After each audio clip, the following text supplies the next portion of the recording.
Buenos días a todos. Estamos acá en la conferencia Inteligencia Artificial y Humana que nos va a presentar el ingeniero Juan José López Murphy, de Globant. También esta conferencia es de la ingeniería industrial a la ciencia de datos. Agradecemos desde ya la amabilidad del ingeniero en brindarnos esta conferencia, ya que se está conectando desde Inglaterra para brindarnos este tema que está tan en boga. El ingeniero Juan José tiene un currículum muy vasto, es graduado en Ingeniería Industrial en el Instituto Tecnológico de Buenos Aires, ITBA. Actualmente se desempeña como Head of Data Science and Artificial Intelligence en Globant. Juan José lidera prácticas de ciencia de datos e inteligencia artificial a nivel mundial. Tiene más de 15 años de experiencia tratando con la obtención de nuevos conocimientos y la mejora de decisiones a partir de datos y modelos, trabajando en temas relacionados con la interacción de la innovación, la estrategia, la tecnología y los datos. Es coautor de 2 libros relacionados con esta temática y todo ello muestra que tiene una verdadera pasión por los datos que lo lleva a estar constantemente aprendiendo. Muchas gracias, Alejandra. Bien, ya me presentó Alejandra, así que no voy a hacer mucho hincapié en la parte del currículum. Sí, por ahí el interés de cómo mi carrera fue empezando en la ingeniería industrial y a partir de trabajar por un motivo u otro con modelos estadísticos, de simulación, de machine learning, fue que me fui metiendo de lleno a lo que hoy se conoce como ciencia de datos. Y me enteré años después, en realidad, de que se llamaba ciencia de datos. Cuando lo empezábamos a hacer, no sabíamos muy bien que tenía este nombre definido, sino que simplemente estábamos haciendo algo que nos gustaba. En ese contexto es que la visión que tenemos nosotros particularmente como ingenieros industriales hacia este tema es súper valiosa y voy a ahondar un poco por qué. De lo que voy a hablar es, primero, una introducción absolutamente mínima a de qué hablamos cuando hablamos de inteligencia artificial, para dar un marco de referencia. Después, ¿para qué es que podemos usar la inteligencia artificial? ¿Cómo nos acercamos a ella? Nosotros como perfil, como ingenieros industriales, ¿cuáles son los caminos para acercarnos hacia esto? Y finalmente, hablar un poco de, bueno, qué pasa cuando colisiona el mundo de la ciencia de datos con los seres humanos sobre los cuales se aplican estos modelos y qué cosas tenemos que tener en cuenta para mantener la inteligencia artificial con cierta humanidad. Entonces, cuando hablamos de esta inteligencia artificial mínima, en definitiva, tenemos que hacer una aclaración porque hay una ley universal que es que la cantidad de definiciones de inteligencia artificial es mayor o igual a la cantidad de personas presentes. Y esto ocurre en cualquier ámbito o cualquier empresa, todos tenemos varias ideas sobre qué puede ser. Entonces la idea es poner una especie de cota superior y decir, no estamos hablando, cuando hablamos de inteligencia artificial, ni de necesariamente un robot inteligente, ni de subir nuestro cerebro a la nube, ni de una especie de magia que hace algo con los datos, sino que estamos hablando simplemente de qué mecanismos podemos utilizar para construir estas máquinas que tienen capacidades que nosotros equiparamos a las humanas, es decir, de interacción y sentir del mundo, como puede ser ver, oír, hablar, tocar, manipular objetos, lo que tiene que ver con el entendimiento de secuencias o cuál es el sentido, es decir, como muchas de esas pruebas de los análisis preocupacionales que hemos hecho alguna vez, donde tenemos los cubitos y las cajas y tenemos que ver cuál es el que sigue, la capacidad de agarrar las partes y ver una especie de todo, es decir, cómo darle un sentido al conjunto, e incluso lo que tiene que ver con una lógica proposicional, una lógica más formal, algo más de un sentido que nosotros tenemos relacionado con lo matemático abstracto de la inteligencia, que es un aspecto súper importante, pero lo que vamos a ver es que en realidad en los 3 primeros es donde más se ha podido avanzar en temas de inteligencia artificial. ¿Y cómo es que se suelen atacar estas cosas? Hay muchos enfoques, tiene 60, 70 años de historia la disciplina en sí de desarrollo de distintas pruebas, pero hoy en día el enfoque primario es lo que se conoce como Machine Learning, que consiste básicamente en en trasladarle el diseño de una lógica a un aprendizaje automático. Es decir, nosotros tenemos casos pasados de inputs y outputs, se lo alimentamos a algún tipo de algoritmo, algún dispositivo matemático, para que de alguna manera determine una lógica, y esa es la lógica que aplicamos hacia adelante, particularmente cuando tenemos alguna especie de mecanismo de feedback para corregirlo. Ejemplos típicos clásicos es si yo tengo muchas fotos de animales, alguna de gato, perro, jirafa, etcétera, y le alimento al algoritmo también cuál es esta categoría. No sé cómo o por qué exactamente lo determina. No es que dice, bueno, esto tiene orejas, esto tiene bigotes, esto tiene cuello largo. No tiene esas entidades tan claras para nosotros, pero de alguna manera establece patrones de referencia que utiliza para poder clasificarlas hacia adelante. Y cuando ante un dato nuevo nosotros utilizamos este algoritmo, podemos validar ese uso o decir, no, en realidad el motivo adecuado era tal o cual, o la categoría adecuada era esta otra. Y de esa manera sigue aprendiendo. Y la manera en la que estos algoritmos se van desarrollando tiene que ver con un proceso de flujo de datos, que es desde que adquirimos los datos, cómo los procesamos, cómo entrenamos este modelo, que es este loop cerrado que vemos acá, cómo lo evaluamos y cómo lo usamos y monitoreamos.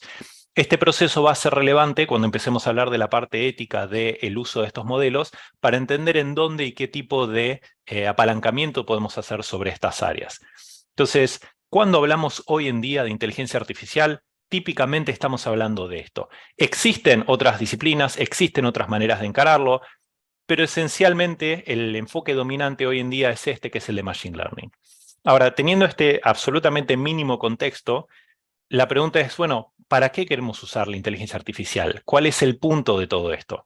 Y todo se resume en una palabra muy importante para nosotros como ingenieros, que es en las decisiones, particularmente en la mejora de la toma de decisiones apalancados en datos. Es decir, cosas que queremos saber, pero cuando las sabemos ya es tarde. Por ejemplo, si un cliente se va a ir, si falló una máquina, si un envío no llegaba a tiempo, o que no podemos recabar porque no tenemos la capacidad humana de procesarlo, como puede ser información de imágenes satelitales, como puede tener que ver con el volumen total de información que tenemos que procesar, como puede tener que ver con cosas que no podemos medir o solamente podemos inferir indirectamente, pero que sospechamos que esas cosas que queremos saber están implícitas en los datos. Es decir, el uso de la inteligencia artificial que nosotros le vamos a dar, especialmente a nivel de negocio e industria, tiene que ver con rellenar estos huecos en una base de datos ideal para poder tomar mejores decisiones. En un enfoque puramente académico, probablemente nos enfoquemos más en cuál es el mecanismo de aprendizaje o en cómo establecer una especie de capacidad de transferir entre dominios, pero cuando nosotros nos enfrentamos al uso de la inteligencia artificial en una empresa, este es el enfoque que vamos a estar usando. Y cuando hablamos de decisiones y hablamos de datos y demás, surge muchas veces el típico bingo de estamos hablando de Big Data, estamos hablando de BI, estamos hablando de dashboard, inteligencia artificial, y la realidad es que no son definiciones o encuadres que nos convenga tener demasiado separados, porque van a estar muy relacionados más que nada con la etapa en el uso de los datos que estamos hablando, desde la generación, la captura, el almacenamiento, proceso, consumo o la decisión final. Probablemente, dependiendo de cuál sea nuestro background, vamos a tener más asociados, por ejemplo, tecnologías de Big Data o plataformas de datos, Data Analytics, con el lado de la captura, almacenamiento y proceso de los datos. Probablemente Business Intelligence lo tengamos más relacionado a lo que tiene que ver con el consumo a través de los dashboards, Data Warehouse y ese tipo de estructuras. Y Data Science se enfoca mucho en cómo termino consumiendo esos datos para generar una decisión. Y es por eso es que nos enfocamos hacia el lado del perfil del Data Scientist. Por esto Alejandra comentaba que una de las temáticas de mi charla tiene que ver con el camino hacia la ciencia de datos desde la ingeniería industrial, además de cómo mantener este aspecto de humanidad. Ahora, cuando nosotros queremos abocarnos a este lado, al uso de inteligencia artificial, a este rol del Data Scientist, ¿qué es realmente lo que va a estar haciendo o a qué se dedica en definitiva? Esencialmente es primero definir cuál es el output accionable o el soporte de la decisión que vamos a obtener de un modelo. Va a tener que ver con analizar las fuentes de datos para entender la situación y los resultados que esperamos obtener. Va a haber un contenido de preparar los datos, digamos, de la parte más, si quieren, de picar datos en un Excel, pero del tratamiento de datos más tradicional. Luego sí viene la parte esta de construir, entrenar, calibrar un modelo, donde juega mucho el rol del Machine Learning. Extraer un output como acción o representación, hacerlo reproducible y después ir refinando. Ahora, como formación, como ingenieros industriales, si nosotros vemos esto, probablemente estemos pensando, esto es un poco nuestro día a día, o sea, cuando hablamos de investigación operativa, cuando hablamos de simulación, cuando hablamos de estadística, este es mucho el enfoque de lo que hacemos. Y este es mucho de las fortalezas que nosotros como ingenieros industriales tenemos respecto de abocar el camino hacia la ciencia de datos. Tal vez no tenemos una formación tan específica en el entrenamiento de un modelo de Machine Learning o en algún aspecto metodológico del aprendizaje automático, pero en todo el resto de lo que hace al uso útil de estos algoritmos, tenemos un gran entrenamiento y una gran base. Porque además, si bien este es el objetivo, lo que el Data Scientist va a estar haciendo, en su día a día, el tipo de actividades que va a estar teniendo va a tener que ver con interactuar con el negocio, entender los procesos, entender para qué están haciendo determinado proceso, poder replicar un caso testigo, es decir, cómo se construye este modelo operativo para experimentar. Va a tener que ver con analizar datos, que no es simplemente ir probando cosas, sino que tiene que ver con cómo idear hipótesis de comportamientos, cómo buscar evidencias, cómo analizar el error o las fallas, cómo generar hipótesis de mejora. Es decir, cosas que nos resultan bastante naturales. Y luego la parte de comunicar las conclusiones, es decir, todo modelo debería tener un accionable. No sirve, como muchas veces ocurre, o nosotros vemos en el campo, en perfiles que no tienen tanta experiencia, que por ahí muestran un gráfico y dicen, bueno, este es el resultado del análisis. Y el gráfico en sí no es un resultado accionable. El gráfico tiene que interpretarse, tiene que evaluarse cuáles son las opciones, cuál es el insight que estamos sacando de ese gráfico y quién tiene la capacidad de actuar al respecto. Después sí hay un componente fuerte de codeo, porque todo esto se disponibiliza de una u otra manera en piezas de software, y después está el continuo aprendizaje sobre papers, documentaciones, repositorios de código, nuevas librerías y demás. Ahora, ¿cómo se llega a esto, digamos, una persona que quiere, que está salida de la facultad o que tiene experiencia por ahí en otra área y quiere empezar a dedicarse, quiere meterse en este tema? De la misma manera que hay siempre más definiciones de inteligencia artificial que de personas en una habitación, con data science, cuáles son, digamos, los aspectos que lo componen, suele pasar lo mismo. Ahora, yo lo que propongo es este entendimiento donde nosotros decimos que data science, en definitiva, es el área donde hay una interdisciplina entre temas que tienen que ver con entendimiento del negocio, manejo de estadística y matemática, manejo de datos, que no es solamente datos a nivel informático, sino del entendimiento de los datos, de una cultura de datos o un alfabetismo de datos, capacidad de implementación o programación, que tiene más que ver con la parte de código, y conocimientos de Machine Learning, y para aquellos que tengan algunos años más de ruedo, van a conocer más la palabra data mining, que estaba más en boga hace unos años, cuyas técnicas en realidad tienen muchísimo solapamiento con las que hoy se usan en Machine Learning, y de hecho muchos de sus practicantes comenzaron haciendo data mining en bases de datos. Entonces, desde dónde empezamos no importa tanto, sino que lo que importa es que entendamos dónde somos fuertes, dónde tenemos alguna oportunidad de mejora, dónde tenemos huecos, y empecemos a trabajar con eso. Particularmente porque cuando nosotros queremos ir creciendo, vamos a enfrentarnos con esta idea de el seniority en la industria, digamos, qué tanto expertise uno tiene.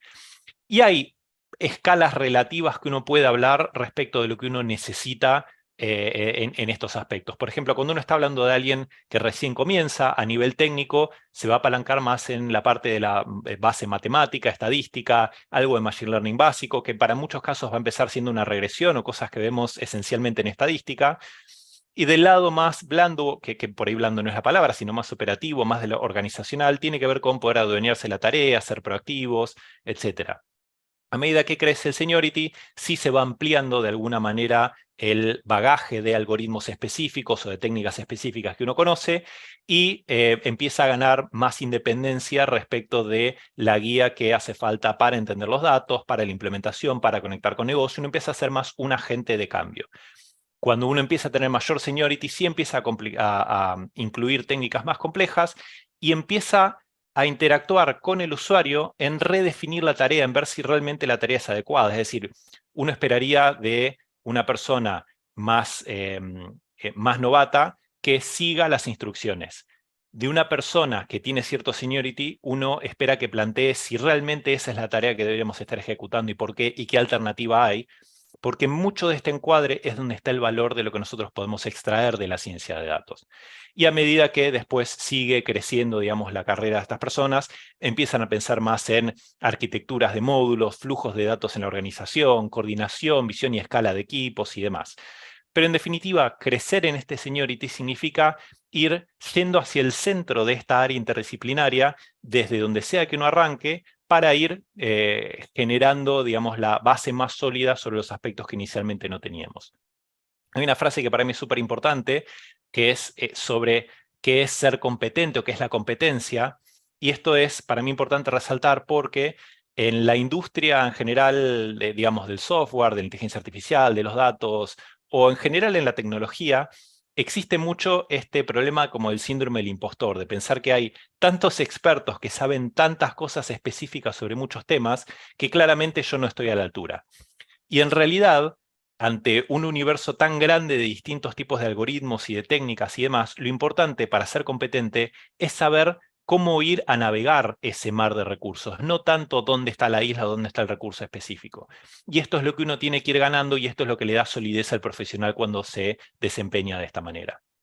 Ahora, esto es del lado del profesional. ¿Qué pasa del lado de la organización donde queremos aplicar esto y donde queremos que esto sea fructífero? Bueno, siguiendo un poco la alegoría de la fruta, digamos que hay un nivel de madurez que hace falta, que va desde la capacidad que tiene una organización de generar datos o de recolectarlos, luego de consumirlos, que esto no es nada trivial, y vamos a ver cuando hable un poquito de gobierno de datos de qué estoy hablando.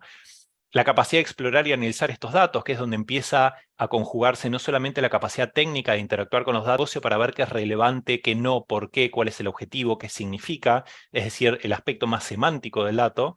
Y a partir de ahí se puede empezar a aprender, predecir, derivar conocimiento para finalmente tratar de automatizar muchas de estas decisiones y poder hacer un análisis prescriptivo sobre cuál es la opción ideal que deberíamos seguir hacia adelante. Está claro que lo que queremos lograr en la organización es los estadios superiores. Muchas veces el trabajo más largo o el más difícil son los inferiores, porque muchas veces estos troncos o estas raíces no están bien plantadas y cuando empezamos a tratar de hacer algo más complejo vemos que se cae toda la estructura. Entonces, esto tiene que ver un poco con, para hacer un loop, un entendimiento muy básico o una cota de qué es la inteligencia artificial, cómo la atacamos hacia la toma de decisiones efectivas en la empresa y por qué hablamos del perfil del data scientist, qué tipo de conocimientos o dominios necesitamos, qué es el seniority y qué se requiere desde una organización para que esto empiece a tener tracción y funcionar. Pero esto nos lleva al otro aspecto, que es empecemos a considerar a los humanos. Y siempre que metemos al humano y aplicamos muchas de estas técnicas en el humano, nos vamos a enfrentar a el problema básicamente ético. Y el problema ético más grande es que no podemos resolver la ética. Podemos definirla desde un montón de puntos de vista, podemos definirla desde distintos enfoques, uno más legal, uno más religioso, uno más filosófico, pero exactamente cuál es la decisión más ética puede variar mucho dependiendo de la región, dependiendo de la edad, dependiendo de factores culturales, dependiendo de un montón de cosas que no podemos resolver. Entonces, vamos a tener siempre que jugar un poco en equilibrios, por ejemplo, entre cómo uno fomenta la libertad de opción versus cómo uno genera un óptimo para el sistema. Cuando estos agentes actúan en el sistema son humanos, esto empieza a tener relevancia. Como por ejemplo, en lo que tiene que ver con medios de comunicación, balanceamos lo que tiene que ver con la autoexpresión y la libertad de uno poder comunicar las cosas que uno quiere decir versus qué daño pueden ocurrir. Que en todo esto empieza a tener relevancia en los casos extremos, digamos, amenazas, terrorismo, que parecen muy extremos, pero cuando hablamos de redes sociales, cuando hablamos de Internet, estas cosas aparecen demasiado seguido. Y atado a eso, el componente o el balance entre privacidad y seguridad, es decir, la privacidad como el derecho a no estar expuesto permanentemente versus la seguridad que se puede dar a la optimalidad de la sociedad y lo que eso necesita de datos e información que no permanezcan privados. Entonces, cuando vamos a aplicar esto hacia el uso de inteligencia artificial, probablemente lo que nos convenga no es tanto plantearnos preguntas del sentido si es correcto modelar una situación, si la inteligencia artificial debería considerar el input A, B y C, si debería automatizarse este proceso por las implicancias sociales que tiene, sino asumir que muchas de estas cosas van a pasar y empezar a pensar de qué manera me puedo adueñar y hacer propio el resultado de este proceso, cómo puedo cubrir los impactos o balancear los impactos de mis decisiones de diseño y cómo puedo cambiar este encuadre del problema para que se resuelva en una dirección positiva. Ahora vamos a ver un poco qué significa esto. Es decir, pasamos de una pregunta de si es buena la aplicación de la inteligencia artificial a cómo puedo hacer su impacto más positivo. ¿Y cómo puede ser su impacto más positivo?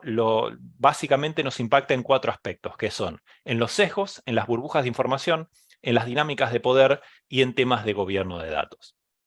Cuando hablamos de sesgo, estamos hablando de cuando existe alguna preferencia o una tendencia, cuando el tipo de decisiones que hacemos no están balanceados. Y esto, la primera pregunta ¿es necesariamente malo? Toda acción que tenga que ver con corregir algún sesgo pasado necesariamente está implicando un sesgo a futuro. Cuando vemos cosas como las acciones afirmativas o ese tipo de políticas, están implicando un sesgo porque están tratando de revertir un sesgo sistémico que ya estaba presente.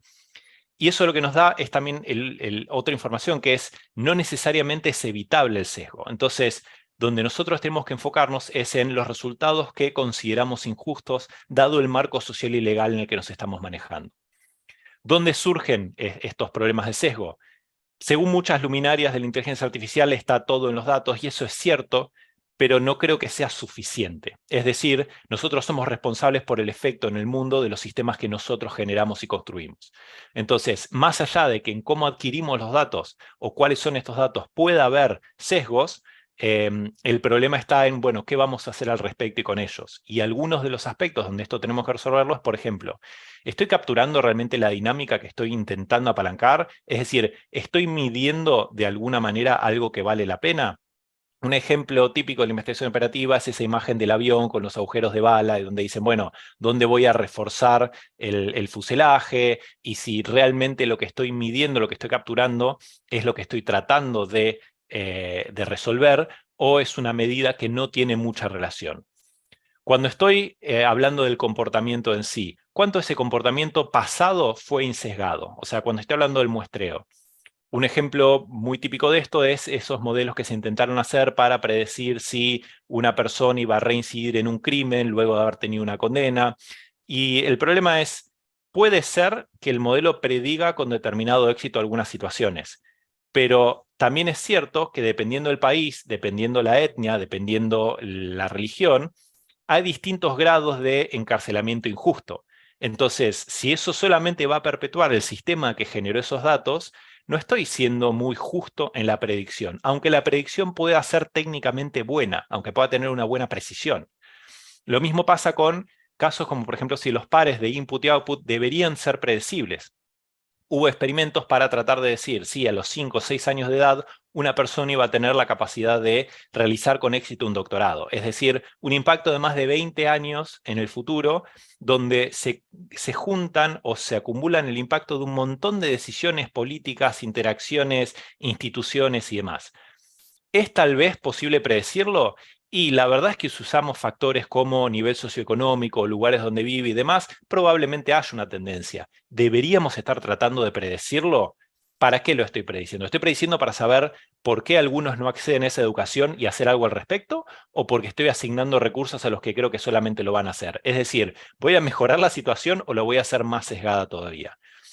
Después también la idea es si el uso es para filtrar o expandir opciones. Por ejemplo, ¿voy a usar una inteligencia artificial para revisar currículums y filtrar los que no corresponden? ¿O para encontrar currículums que no tienen las palabras clave que yo pensé que tenían que tener, pero que están reflejando la misma experiencia? ¿Puedo atribuir algún tipo de causalidad a los datos que estoy usando? Por ejemplo, en Estados Unidos, para muchos modelos no se puede usar cosas como la etnia de una persona. Ahora, si uno usa el código postal, está usando la etnia de la persona, porque hay una segregación por código postal por un montón de motivos históricos, pero si uno usa el código postal está usando el dato que no debería poder usar. Entonces, si yo puedo decir que ese código postal implica la etnia por estos motivos causales, estoy usando el dato sesgado. Después también está la consideración de si lo usan las personas o se usa sobre las personas. Hay mucho debate últimamente sobre lo que es el arte generativo respecto de la capacidad que tiene de que la gente genere imágenes, pero que de alguna manera están robando atribución a un montón de artistas que no necesariamente consintieron a que se use para estos entrenamientos. Entonces, ¿eso lo hace más o menos ético? Es un gran problema. Y después existen mecanismos para remediar una decisión, un feedback. Si a una persona, un sistema le rechazó un préstamo porque usó un modelo de Machine Learning, ¿puede challengearlo, puede buscar una segunda opinión o es la palabra final? Porque eso también lo que nos dice es qué tanto ese sesgo que nosotros podemos tener se ve magnificado por el sistema. Otro aspecto que tiene que ver, un ejemplo del sesgo tiene que ver con, por ejemplo, todas estas fotos de caras, ninguna es una persona real. son todas caras generadas por una inteligencia artificial que aprendió cómo se ve una cara y en base a eso nos permite tener algún tipo de funcionalidad, como puede ser para usar en las fotos institucionales típicas, pero también, por ejemplo, para buscar una funcionalidad de super resolución sobre fotos que yo tenga que estén muy pixeladas, a nivel de seguridad, a nivel de recuperar imágenes viejas, a nivel de archivos históricos. Y esto me permite generar una cara tal que su versión pixelada pueda ser igual o equivalente a esta que estoy buscando. Que está buenísimo con funcionalidad, pero ¿qué pasa cuando, por ejemplo, se aplicó sobre una foto de Barack Obama, el expresidente de Estados Unidos? No parece Obama el de la derecha. Entonces, lo que estamos viendo es que el tipo de caras con el que fue entrenado este modelo no necesariamente era representativo y sus outputs entonces van a generar este tipo de sesgos, con lo cual todo aquello para lo que lo use tengo que tener cuidado de qué implicancias va a tener downstream o, digamos, hacia adelante. Cuando hablamos de burbujas, lo que estamos diciendo es, en este ciclo donde yo estoy aprendiendo cada vez más del comportamiento del usuario, de estas nuevas instancias y el feedback que me da dando el usuario, voy generando una personalización extrema que está, lo que se dice, mal alineada. Es decir, que no me está ayudando con mis objetivos más internos, sino que se va degradando cada vez más. Y esto nos pasa con todo tipo de servicio online. Pasa con Netflix, pasa con Spotify, pasa con YouTube, pasa con Amazon, pasa con toda cosa que dependa de algún tipo de motor de recomendación para darnos nuestro output.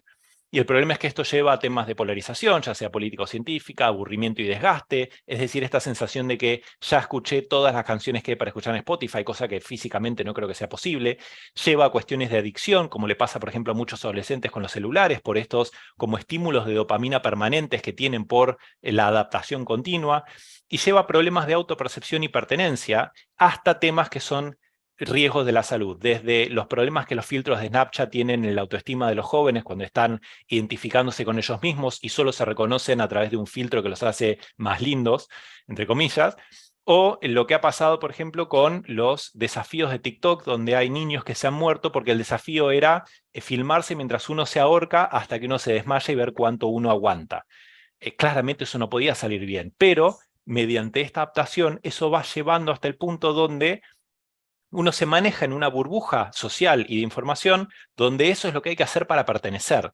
Y esto tiene un montón de implicancias. Y uno piensa, pero un motor de recomendación no puede estar generando esto. Sí, este es lo que se deriva de un motor de recomendación cuando no está pensado con cuál es el impacto que va a tener sobre mi usuario final. Y es muy complejo resolverlo, porque en definitiva yo tengo que darle a mi usuario, a mi consumidor, opciones que no prefiere tanto, pero que a la larga le van a ampliar un poco su paladar o su área donde se siente confortable. Entonces, ¿qué hago? ¿Le sugiero cosas que no le gustan y lo alieno, entonces se va?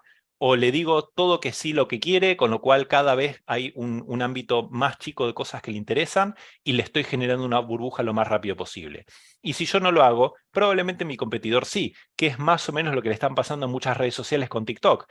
TikTok solamente optimiza por interacción. Entonces, toda aquella que tenga algún tipo de límite en cómo personaliza su contenido, termina perdiendo frente a TikTok. Bueno, ¿qué hacemos nosotros si tenemos un delivery de contenido para balancear esto de alguna manera?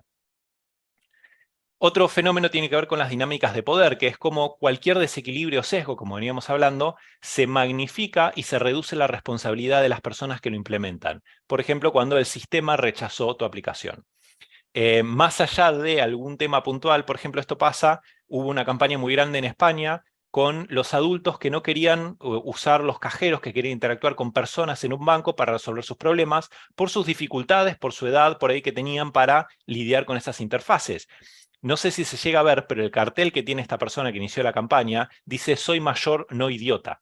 Lo fuerte que es este mensaje de decir, ¿qué tanto en esta optimización de usar estos sistemas para hacer cosas automáticamente estamos excluyendo un montón de poblaciones porque no consideramos el medio a través del cual los estamos obligando a interactuar? Los seguiría comiendo el chorizo si sabe cómo se hace, menos de las que hoy. ¿Qué métrica estoy optimizando?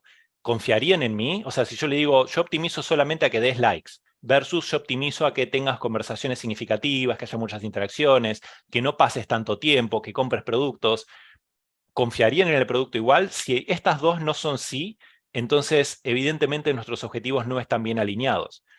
Y también cambia mucho con quién usa esta herramienta, si es el gobierno, una institución, un individuo, que no necesariamente el hecho de que sea un individuo lo hace bueno, porque de nuevo, un individuo puede estar usándolo para replicar obras de arte de otra persona, o un estilo pictográfico, o un conocimiento científico. Entonces, no es fácil, pero sí es claro que cuanto más arriba en esta lista de gobierno, instituciones, individuos hayamos, más peligroso es. Por ejemplo, un caso muy famoso en Estados Unidos tuvo que ver con usar el reconocimiento facial en miembros del Parlamento y compararlo con bases de datos de criminales buscados en el país. Y 28 de los miembros de los políticos, los senadores y diputados, figuraban, según ese reconocimiento facial, como criminales que estaban siendo buscados por la policía. Imagínense si estas personas que están súper con mucho escrutinio respecto a lo que hacen, aún así pueden tener estos falsos positivos, una persona en la calle que no tiene manera de defenderse, lo vulnerable que queda frente a estos sistemas cuando son usados a nivel de gobierno. Y hablando de gobierno, y este es el último tema porque sé que estamos Bien. muy cortos de tiempo, Sí, sí, sí, sí. cuando hablamos de gobierno de datos en general, hablamos del sistema institucional en la empresa que tenemos para quién aprueba qué datos se usa, qué modelo se usa, cómo se conectan, qué se entrenó con qué dato, de dónde salió ese dato, qué versión del modelo es, cómo se automatizó. Y esto es muy importante porque toda esta historia que nosotros usamos para aprender puede volverse de alguna manera inviable. Es decir, casos como las etiquetas de ImageNet, que en realidad lo que tenían eran insultos hacia las personas que figuraban en esas imágenes, o puede volverse ilegal usar un dataset, como ha pasado con muchos de reconocimiento facial, y de hecho también por eso hemos visto que el uso del reconocimiento facial ha cambiado en el tiempo, de usarse en cualquier lado para todo y taguearte a amigos que por ahí no querían ser tagueados en Facebook, a solamente más una cuestión de acceso a un dispositivo o a algún lugar privado, pero no de uso masivo para vigilancia. El problema básicamente que se da es que si yo no tengo un buen sistema de gobierno, cuando un usuario final impugne una respuesta, cuando haya una auditoría, cuando combino datos, cuando empieza a funcionar mal el modelo, no puedo corregirlo, no puedo auditarlo, no puedo seguir evolucionándolo, con lo cual tengo que darlo totalmente de baja. Y hay una buena frase de esto, que es que el problema clave que tienen las organizaciones hoy es el del gobierno de datos. Las empresas frecuentemente no tienen lo que creen que tienen, y si lo tienen puede cambiar sin aviso. Si querés apalancarte en inteligencia artificial, toma tus datos en serio. Esta frase creo que es de Charles Martin, que lo pueden seguir en LinkedIn, y esto es un ejemplo muy irónico del problema de gobierno, que es que yo no traqué bien de dónde saqué la frase y no la puedo volver a encontrar en el buscador de LinkedIn. Entonces creo que es de él. Sé que no es mía, pero no puedo atribuirlo correctamente porque tuvo una mala práctica de gobierno de datos. Habiendo dicho esto, les agradezco por haber prestado atención, y si les interesa seguir profundizando, les sugiero alguno de mis libros con mis coautores, o pueden buscarme en LinkedIn y seguimos charlando. Bueno, Juan José, muchísimas gracias. Lamentablemente no tenemos espacio para preguntas, pero nos mantenemos en contacto. Muy interesante la charla, muy interesante el tema, muy actual. Bueno, muchísimas gracias. Muchísimas gracias a ustedes. Y nos mantenemos en contacto. Bueno, Juan José, yo tengo tu mail, así que tengo un montón de preguntas para hacerte. Todas las que quieran. Este, muchas gracias.